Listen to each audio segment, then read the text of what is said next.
வணக்கம் நண்பாஸ் அண்ட் நண்பீஸ். இந்த tamarin pulao recipe உங்களுக்காக மட்டும்தான். ஸோ எப்படி செய்கிறதுன்ட்டு பார்க்கலாம். ஃபஸ்ட்டு ஸ்டவ் ஆன் பண்ணிட்டு ஹீட் மீடியம் ஃப்ளேமில் வச்சுட்டு ஒரு ப்ரெஷர் குக்கர் வச்சுக்கோங்க. அதுக்கப்புறமா அதில் 5 ஸ்பூன் எண்ணெய் ஆட் பண்ணிக்கோங்க. 1 ஸ்பூன் உரத்தால், கியூமின் சீட்ஸ், மஸ்டர்ட் சீட்ஸ், 2 பெரிய ஆனியன்ஸ் கட் பண்ணி ஆட் பண்ணிக்கோங்க. அதுக்கப்புறமா 5 பச்சை மிளகா, 5 காஞ்ச மிளகா, ஒரு ஃபுல் கார்லிக்கு ஸ்கின் பீல் பண்ணிட்டு ஆட் பண்ணிவிட்டு ஒரு 5 மினிட்ஸ் நல்லா வதக்கிக்கோங்க. அதுக்கப்புறமா கொஞ்சமாக கருவேப்பிலை, கொஞ்சமாக பெருங்காயம் ஆட் பண்ணிட்டு ஒரு 1-2 மினிட்ஸ் நல்லா வதக்கி விடுங்க. அதுக்கப்புறமா 2.5 கிளாஸ் அரிசி நல்லா வாஷ் பண்ணிவிட்டு இதில் ஆட் பண்ணிக்கோங்க. ஆட் பண்ணிவிட்டு ஒரு வாட்டி நல்லா கலந்து விடுங்க.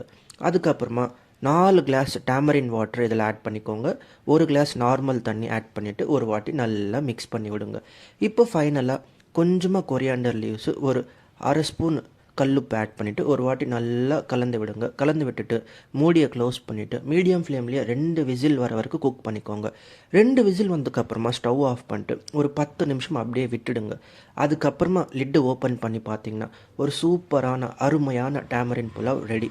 ஸோ என்ன ரெசிபி பிடிச்சிருக்கா? ஸோ நீங்களும் இந்த ரெசிபி ட்ரை பண்ணிட்டு டேஸ்ட் எப்படி இருக்குன்னு கமெண்ட் பண்ணுங்கள். ரெசிபி பிடிச்சிருந்தா நம்ம சேனலை ஃபாலோ பண்ணிக்கோங்க. டாடா.